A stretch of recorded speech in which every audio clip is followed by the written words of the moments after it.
Hi guys, it's Gav here from danceplanet.tv. Thanks for joining me as always. And in today's show, I'm going to be speaking again with Ochepedia, Christopher Kempf. So really looking forward to the show. How you doing, mate? All right? I'm doing well. Thanks for having me back on the show, Gav. Oh, no worries. Absolutely brilliant last time.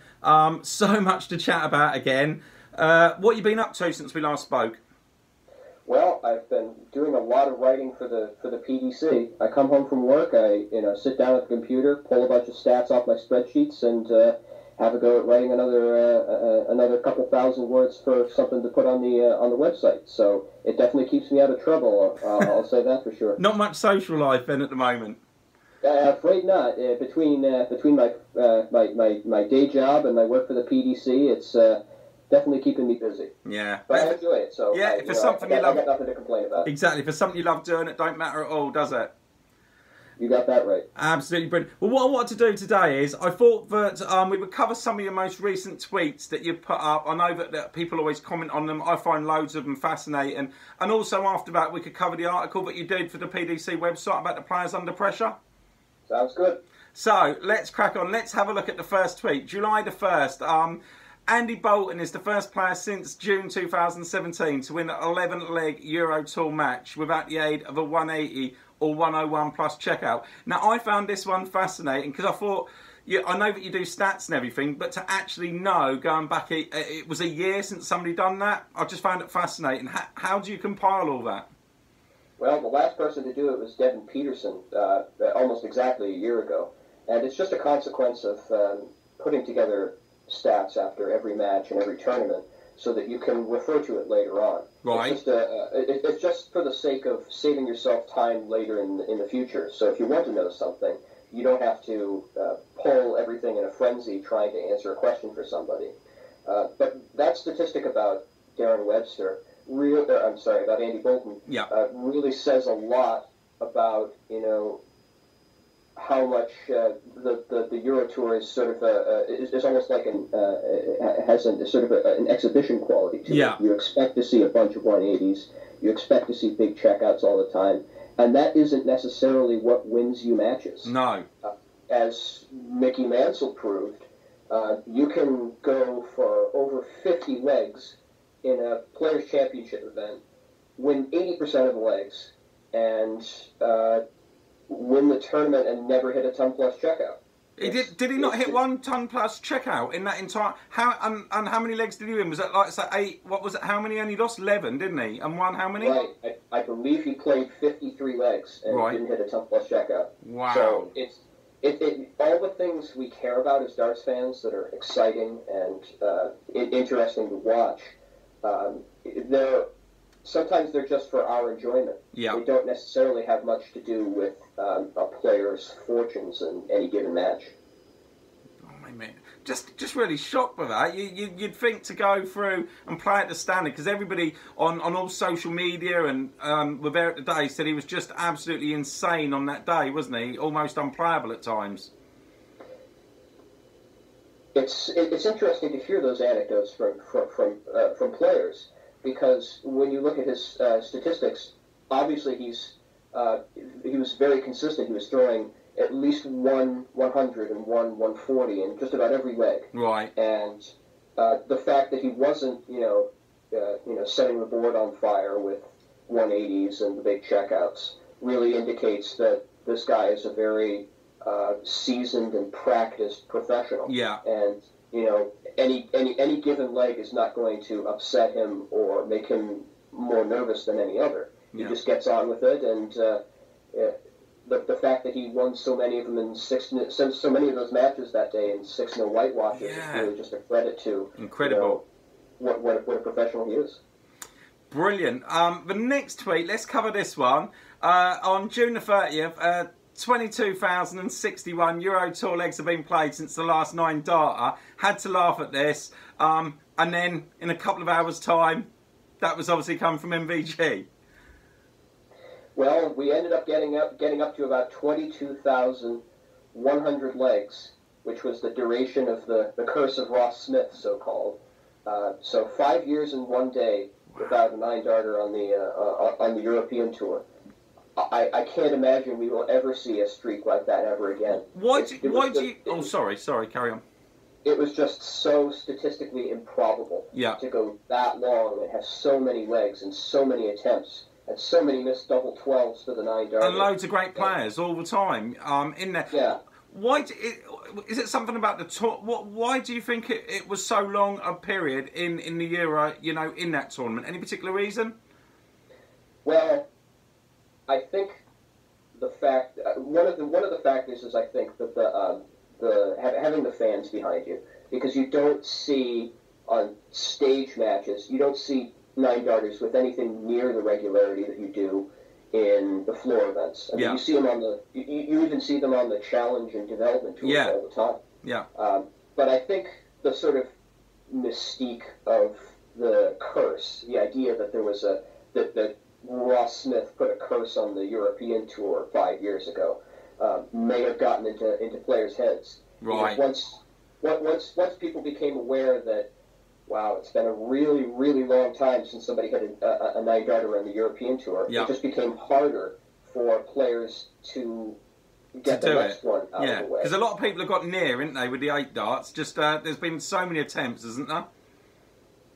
In my estimation, there have probably been about 24 times where a player throws 8 perfect darts and misses the last dart, and often by a millimeter or two. MVG was guilty of that. I think he missed two 9-darters on the double in one day a couple years ago.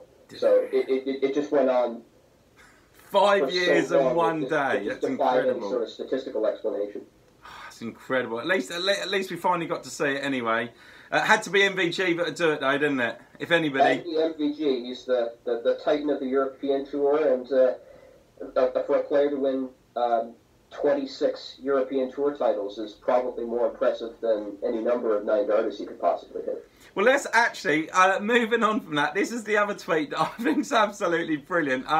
The one that you put on July the 1st. Once in a while, it's exciting and unexpected for Dolan, Desvan, what I mean, etc. All to much be proud of, but somebody has to start beating MVG regularly, at least 50% of the time, otherwise he's going to be retired in 10 years with 250 titles under his belt. Incredible. But that is true, isn't it, with the way he's going? It really could happen, couldn't it, if some of these guys don't start beating him more? It really is, and one of the players I left out of that tweet was Johnny Clayton, who beat MVG in a Players' Championship event with a 111 average. Yeah. And that's the highest average we've ever seen from the guy. To put it up against MVG is amazing. Yeah. Any of those individual victories against MVG, the players deserve all the credit in the world because he's the hardest player on the planet to beat. Yeah. But the problem is, for a player like Johnny Clayton, you just don't see him averaging that high often enough. No.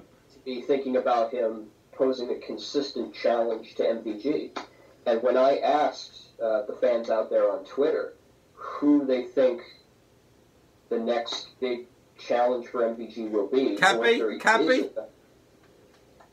I think was the biggest answer. But good old Corey. From half of the fans who responded, I heard, well, Cadby's getting close. He might get there in a couple of years. Dimitri Vandenberg's looking good. Yeah, he is. Gary Anderson and Peter Wright have the ability to do it, somewhat consistently. But then another half of the fans I surveyed just said, there's nobody out there right now. MVG's just too good. And if he continues winning titles at this clip, he's already won 15 in 2018. He said he wants to retire in another 10 years. He doesn't want to go on as long as Phil Taylor. And just end at the top. If he continues winning at this rate, he might even get to 300. Somebody has to step up and start beating him because if we don't want every Euro Tour event to be sort of, who's going to get to the final and lose to MVG, we need to have some players to keep the pressure on MVG because, honestly, I don't think he has the competition that would, sort of spur him on to the world record averages that he was putting up a couple of years ago. No, definitely. And I think a lot of us as well, though, Chris, forget MVG come on the scene at quite a young age. And obviously won an event, but he did go off the radar for a long, long time, didn't he? for people who haven't been following darts long, he isn't just become this player. It was over a long period of time and going through a really dull, dark time where at one point he was even thinking of sort of, you know, not playing as much and even giving it up, wasn't he? I can't imagine how difficult those couple of years must have been for MVG, because he had started out his career as a 17-year-old, and he was just setting the world on fire with the sort of things he was doing. And then suddenly to go through 3 or 4 years in which he's winning very little must have been incredibly challenging for him. And then you have to wonder, are there any players out there right now who are in that sort of slump right now? Yeah. I'm sort of wondering if Benito Van der Pas is in that position right now, because he's having a terrible year right now. He is. But he has an enormous promise as a player. He can put up the huge averages, but I think he has some problems with his. It's his throw, isn't it? He loses Benito for me. When you watch him, he has a lot of darts come out the board. I don't know if his throwing technique is as solid. I think is he. I've heard whether it's true or not, but I don't know if he's actually getting some coaching at the moment from somebody. Is he to try and correct a lot of his problems? Well, if he is getting coaching, I think that's a great credit to him, because it's very hard to admit to yourself that something's going wrong and you need help. Because I think that one of the big problems with Benito's throw is that his darts tend to enter the board at a very steep angle, which promotes a very high rate of bounce outs. Yeah. And so there have been many matches in which he's left, you know, hundreds of points on the floor just for reasons which could be avoided if his throw was a little bit more was a little bit cleaner. Yeah. I think Dimitri Van den Berg's another one at the moment that, you know, could potentially, you know, he's young, he can hit massive averages. We know that recently at the event where he ended up losing to Suljovic in the final, and he went from having, I don't know, did he have something like 108 average in the semi-final, and then with Suljovic about an 86 in the final, something like that? I believe he started the tournament with 110 average in his first round.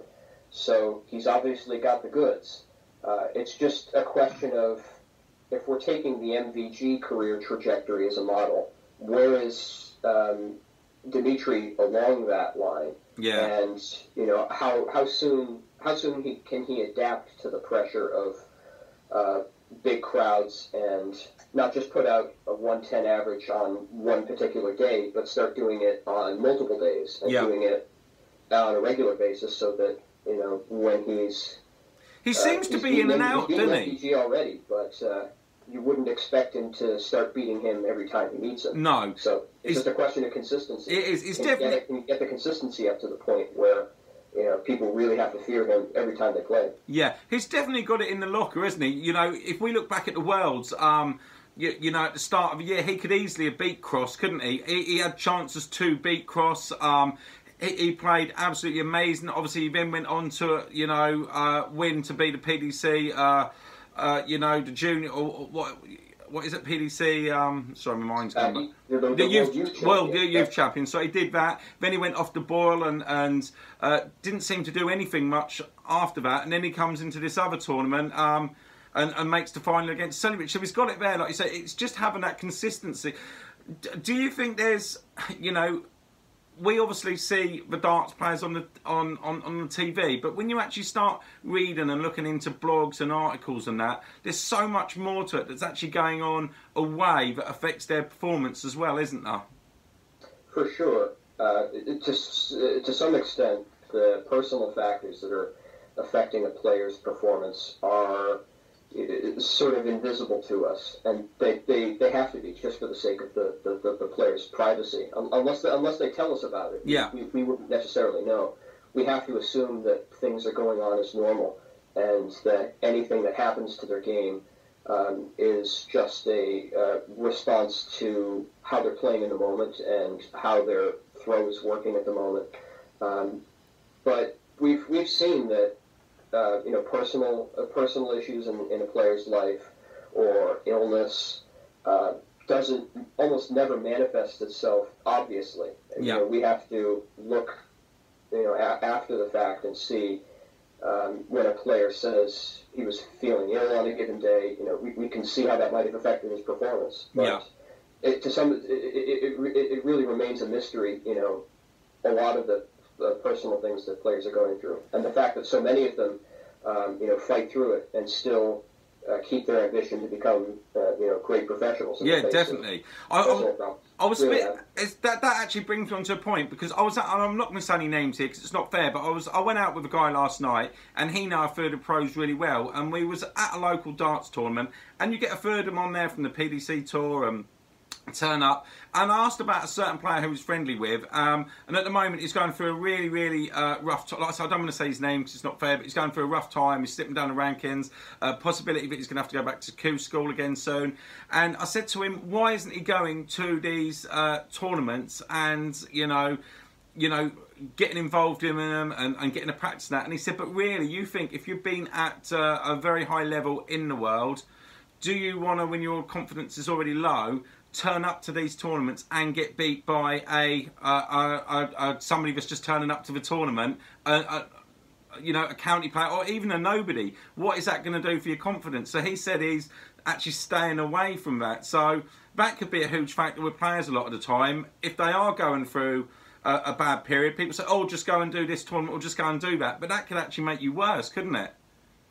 Right, and I think there's a bit of a conflict in players' minds between their confidence, which can be affected by a loss in a tournament, versus their income, where if they enter a tournament and lose in the quarterfinals or the semifinals, they may still come away with a couple £1,000. Yeah. And one of the things I look at is how players' order of merit income breaks down by the tournaments they enter and the placings. Yeah. And you can sort of look at it as if you're like a financial advisor. Yeah. And you can see particular players drawing all of their income from a couple of events. Yeah. Where if they start falling down the rankings, or if they start having poor results in major tournaments, they're going to have an enormous impact in their order of merit. This happened to Adrian Lewis when he couldn't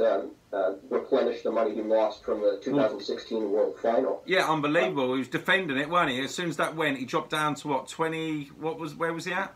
Yeah, he dropped. I think he dropped about 15 points on the order of merit. I think he went down as far as 19 or 20. Yeah, and having that happen to you can be an enormous crisis of confidence. And some players, take it very badly, and they become more defensive about their play, and they start to fall even further. But a player like Adrian Lewis, he fights back. He's back in the top 16 of the world. Yeah. It's not a good spot to be in 16, though, is it? I think I'd rather be in 17 than 16 now. No, it's good he's back in. I'm just saying, but it's a bad one to be in. You're always going to get MVG early on, aren't you? Oh yeah, it's the number 16 seed is when Cristo Reyes was the number 16 and number 15 seed on the European Tour. Yeah. He would always go out in the second round because he had to play MVG and Peter Wright all the time. And that's just a really rough position to be in for your career. It is, isn't it? So many talking points. Let's have a look at some of the others we've got here. June the 26th, in general, the PDC wide accuracy percentages for big trebles increased with the number of attempts. And I just wanted to talk just a little bit about this one because the treble 16 surprised me at 34.07%. With just 300 attempts. Can you just explain to why that's so low compared to like the treble 17, which is 34.32%, and 2,400? Obviously, we know that the 18, 19 and 20 are a shot that the players use a lot anyway, without trying to set a shot up. Well, it's difficult to say with any real certainty when players are throwing for treble 16. Yeah. Treble 16 only shows up in a couple of specific setup shots and checkouts. Okay. One of them is from when a player's on 64. Yeah. They will often try treble 16 to leave don't leave. Yep. But when they throw for treble 16, it's impossible to know for sure whether or not they're actually throwing for treble 16 or they're throwing for treble 8 to leave tops. So we can't really look at any of those attempts, which is the most common way a player will throw for treble 16, Yeah. to determine what the accuracy percentage is, because the statistic is contaminated by having that treble 8 so near. So for the most part, those 300 attempts on treble 16 are derived from players going for 72. Right. And attempting treble 16 to leave double 12. So as we go farther down the table, I think 1 in 3, about 33, 34%, is what we'd expect for a lot of the trebles that players might only attempt once every 8 or 10 legs as the situation demands. Yeah. When players are throwing for treble 20, a dozen times in a leg, that will definitely improve their percentage, because they have to be familiar with that treble, and they have to be able to get the percentage up to a point where they can score effectively. And I think that's the reason why you've got it up to 38. Yeah. Treble 19 is an interesting 38.38%, 26,600 attempts at that one. Right. In that situation, it's actually, that percentage is actually higher than treble 20, which you wouldn't expect. No. But if you take MVG out of the treble 19 percentage, that drops well below the treble 20 to where we would expect it to be, just because MVG is such an incredible treble 19. Yeah, he's incredible, isn't he? Incredible. Yeah, we're talking about a guy who can hit. It's his year-to-date percentage on treble 19 is very, very close to 50%. So every other dart he throws at treble 19, he's hitting. Yeah. He hits 10% of all the treble 19s on stage in the PDC. So that gives you a sense of how much his game relies upon treble. I wish that a lot of other players did that as well, though, Chris. There's a lot that won't come down there unless they really have to. Even if they've got 2 in the treble 20 or 1 that's blocking it, they will stay up there. A lot of them haven't got the confidence to come down unless they, like I say, they've got no option, which surprises me really, because it's, you've got the open bed out there, and MVG, like you say, uses it loads to get him out of a mud. Even sometimes if he'll hit a treble 20, he'll still go downstairs, won't he? The best players on the cover shots, when you look at how they decide when to switch to the treble 19s, they're often doing it in situations where they could very easily fit another dart or two in the treble 20, yeah. But when you're doing the cover shot often enough, that sort of practice will improve your percentage. Yeah. And when I took a look at how cover shots work and switching in general works for the PDC, when I wrote an article about it a month or so ago, it's not entirely clear why the treble 19 percentage is as high as it is. Okay. Because you would expect because players throw for treble 20 10 times more often. Yeah. You would expect it to be quite a bit lower. Yeah. And a lot of it is due to a couple of players who have really adopted the treble 19 cover shot. Yeah. And really made it sort of a staple of the game, where you're seeing players like James Wade. Yeah, he hates it, doesn't he? It's just not a part of his game. No. I think in the for a lot of players, throwing for treble 20 is, if their darts are oriented the right way when they enter the board, they may feel they never have a need to throw for treble 19. Right. But it has just been such an enormous benefit to the game of MVG, of Rob Cross, of Gary Anderson, that it's starting to become. It's starting to get to a point where if you want to compete with those guys, you have to be able to match their shots on the treble 19. That was my next question. For youngsters coming into the game now, you need to make the most of that treble 19 and have that as part of your game, because it do give you an advantage, doesn't it? Absolutely. And it's all because of an odd sort of mathematical fact, where if you throw for a treble 20 with one dart, your average score is going to be about 34. Yeah. If you throw for treble 19, the average score does not decrease very much. It only goes down to about 33.2. Yeah. And then if you go down to the other trebles, the average score starts decreasing massively. So those two trebles are really important. Yeah. And if you can hit treble 19 with great regularity, like MVG, it's going to give you an edge, isn't it? It's definitely going to. Yeah, I mean, if you start, it's like being able to. It's almost like being able to throw darts with both hands. You know, yeah. When you get tired of throwing for a treble 20, yeah. you start throwing treble 19. You get tired of throwing darts with your right hand, you start throwing with your left. That's the prime example. You know, just going off the sport, you look at Ronnie O'Sullivan in snooker. You know, he can play right, he can hit centuries right-handed, he can hit centuries left-handed. If he's in an awkward position, you see these players going around the table to try and get the rest the whole time. He don't. He just throw the cue in the other hand and hit it. And I think that's a huge point. So youngsters going into the game, great tip there from Chris. You know, it just shows it is going to give you an edge. It's incredible, really. There's today's lesson from Dr. Ochepedia. Triple 19s, all right? Oh, I love it. Yeah, but you know, it is coming into the game more anyway. You see more players doing it. What I want to do is we're going to run out of time on this particular video to cover, because I actually want to do a video with you on the pressure for the players and cover them stats more. So we'll put that in the next video. But what I want to say just before you go is, how do you feel about Phil Taylor being part of the commentary team for the World Match Play that's coming up? I did a video on it yesterday. It's got loads of comments. The poll's going crazy. What are your thoughts, Chris? Well, full disclosure, I was never a Phil Taylor fan.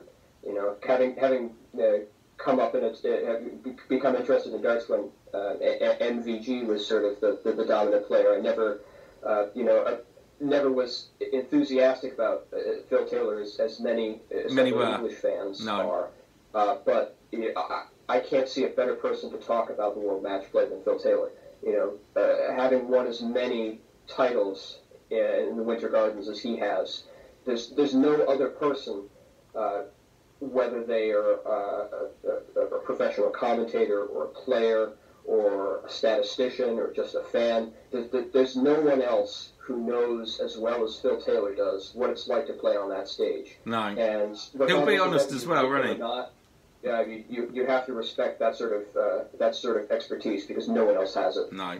He's going to be honest. There's going to be no sort of beating around the bush with him. He'll say it as it is. A lot of the players will probably feel pressured by now, and he's going to be in the commentary box. Taylor's in there. Yeah, well, thank you for that. Listen, thank you so much for coming on again today, Chris. I could speak to you all day, like I said last time.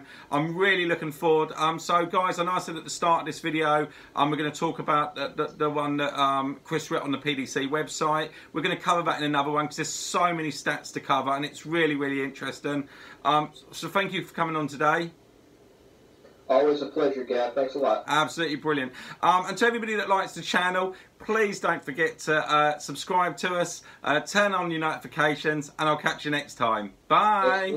You better subscribe. I'm telling you to subscribe. Yeah, brilliant. Thank you, mate. I'll catch you all next time. Bye.